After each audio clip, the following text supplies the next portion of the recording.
Okay, the tape appears to be rolling, I think. Does it record on the screen? I'm trying to... Let's make sure it does. Today's date is Sunday, July 20th, 2008.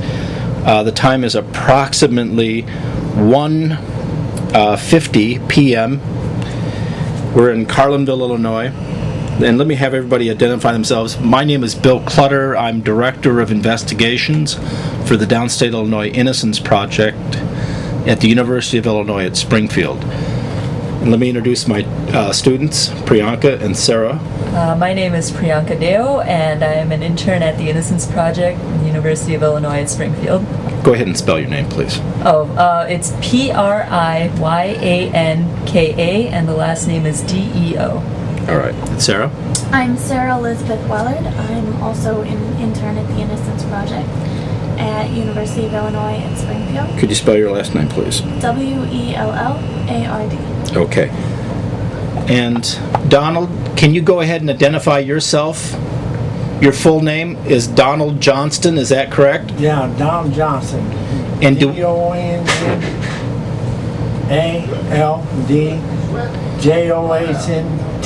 Okay. And Don, can we call you by your nickname, Goose? Goose. Okay. Do we have your permission today to audio and video record this statement today? Hey, I'm on my way over there, okay? Yes. We have your permission?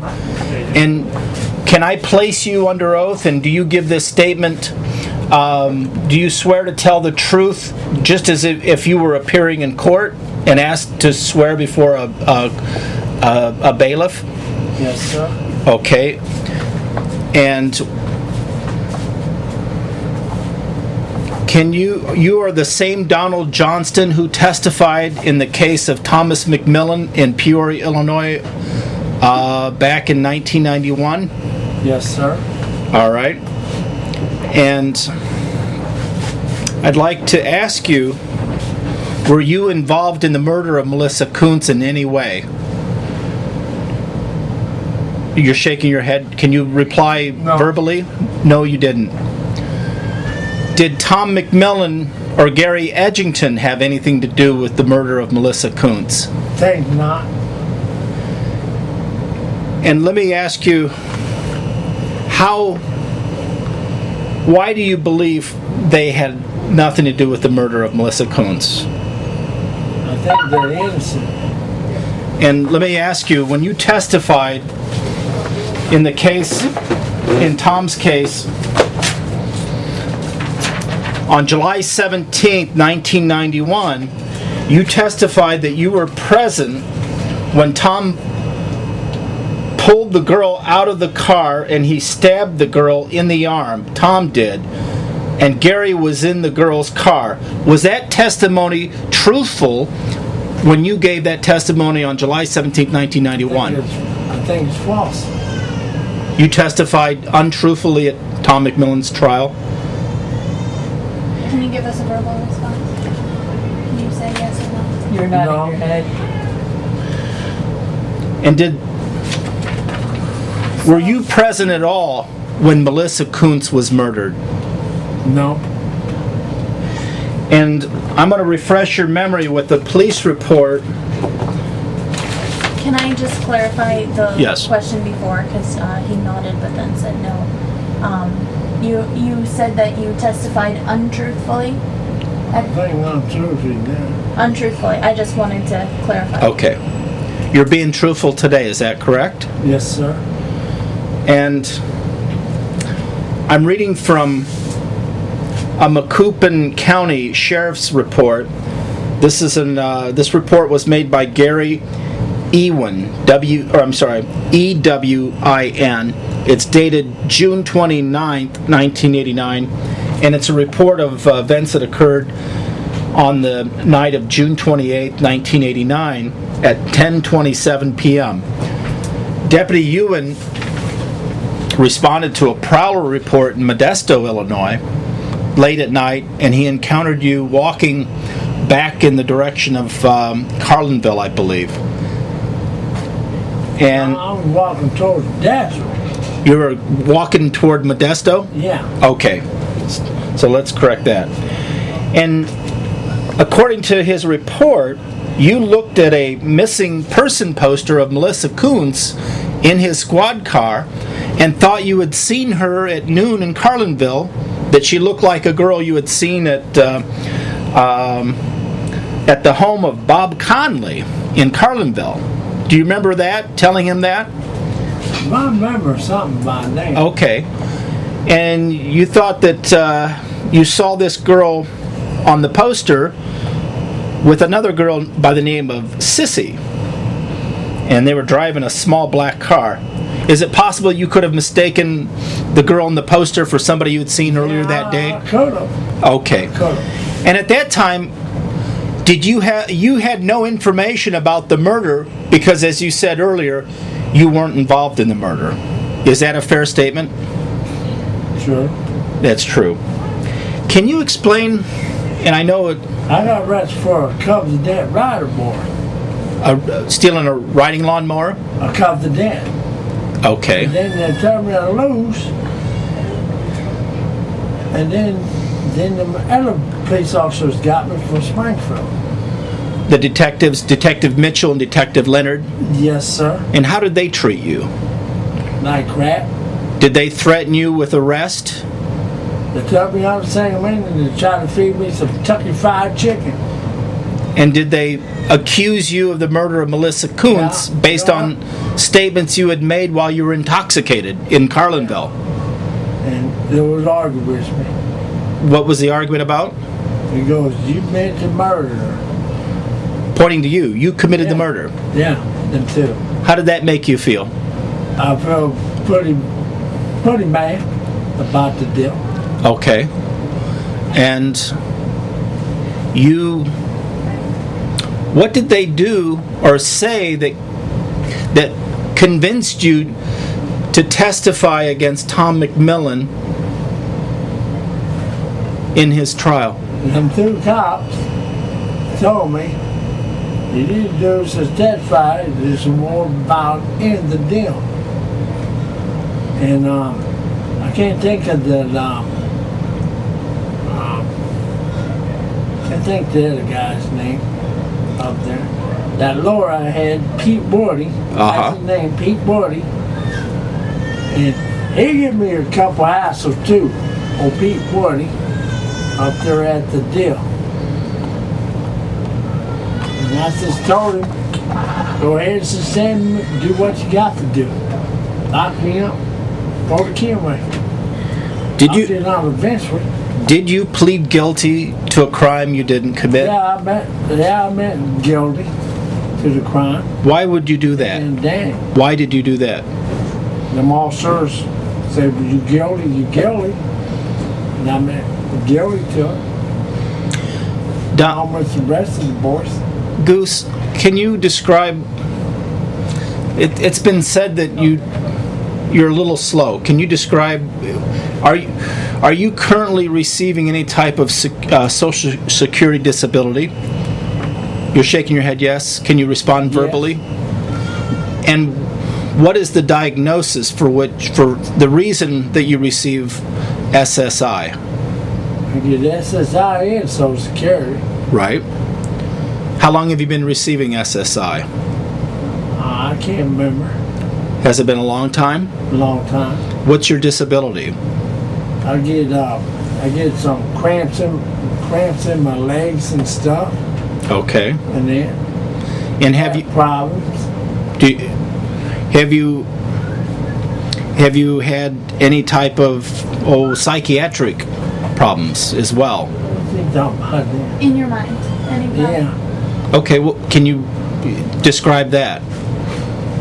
I get a notion in my mind. I get up in the morning time. My mind, I flaunts to go and do some work. Go do some work. I always gotta have alcohol. I'm mostly like an alcoholic. And that, could have me a beer first thing in the morning, then I'm on the road. That time I forget where I'm at half the time. You black out? I don't black out. Okay, but you forget where you... If I'm over here or over here to the shop, see, I own the shop over here, I own the shop over there, and one over here, and then I forget where I'm going half the time. Was the same true back in 1989 when Detective Mitchell and Detective Leonard interviewed you? Yeah, they interviewed me. As a matter of fact, they reflected in their first interview, I believe on July 11th, 1989, that you were so intoxicated by the time they drove to Carlinville that they had to wait for you to sober up. You probably don't remember that, but... No, that's no there. That's a lie there. Oh? Because I was in the county when they picked me up. In Macoupin County? Macoupin County when they picked me up. Uh-huh. And where did they take you after they picked you up? And they picked me up from there, and they took me over here by the Dasto and that other town where I can't think of that little town. Palmyra? Waverly? Yeah, by Waverly, somewhere to a tavern. They took you to a tavern. Why did they take you to a tavern? They showed me, and the bartender said, I know this guy. He's never been in here before. Was that a tavern called The Still? Yep, the Still. And they took you after they picked you up in Macoupin County, the jail. They drove you around different places, Yeah, and they right took you to over a tavern. Yeah. And they showed you the bar. They took you to the tavern, brought you up to the bartender, and asked the bartender if he'd ever seen you before. Right. A woman bartender. And what did the bartender say? Said, no, I never seen this guy in this tavern. Okay. And where did they take you after that? Then they took me down the road from that tavern and said something about a cornfield or something. About a cornfield. Did you know what they were talking about? And I said, I don't remember nothing about no cornfield. I've never been over in this county. And when you're talking about Sangamon County. Yeah, I said, I've never been in this county through here. During that time period that they were asking you about?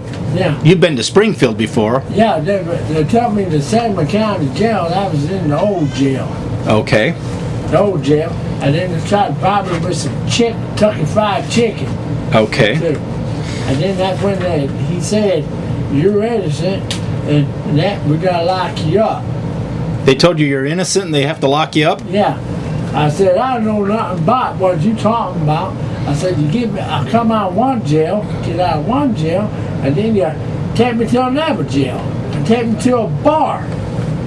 I said, I don't remember nothing about this bar. And the woman told him, said, I know this guy, bartender. Said, I know this guy, he's never been in this county over here. At some point, you were arrested right away. You were arrested and charged for the murder of Melissa Koontz shortly after Detective Leonard and Detective Mitchell first interviewed you on July 11th, 1989. Is that correct? That's correct. I come out of jail up here. From Carlinville to Sangamon County. The same county, then arrest me right there. Okay. Charge me for it. And they didn't charge Tom McMillen for about maybe almost a year later, not quite a year. Him and Gary in May of 1980, May of 1990, I believe. I think it was in something around it. Sometime around there. May 14th. May 14th, 1990. And in the meantime... I don't know when the rest of Murray. Do you remember, after you were first arrested, calling your mother and crying and telling her that you're being arrested for something you didn't do? Yes, sir. You told her that? And my sister. You told your sister? Susie. They also arrested Mary Pocklington. They wanted her to testify at Tom McMillan's trial, and she refused to testify to what she was charged with obstruction of justice because police believed she was lying when she said, when she corroborated Tom McMillan's alibi. Do you remember that? I remember that when Murray got arrested. Okay, but remember she got into some trouble too. I remember something there. She was going to testify against Gary, not Gary, Tom. And she backed out. Then she was going to testify again.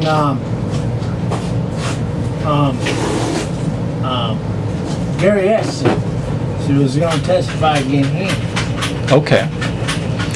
And then she was in Sangamon County Jail too. Did she ever testify against either Tom or No. Gary? Neither one? No, Okay. she didn't testify. And she was placed in the Sangamon County Jail. She was placed in Sangamon County Jail, and then she got transferred there to, I guess, to D. White or something. Yeah, D. White or something. And Danny got placed in a juvenile place. I don't know where that place they at, juvenile's place. Danny So Danny got charged and he got sent to juvenile DOC, Yeah. Department of Corrections. Yeah.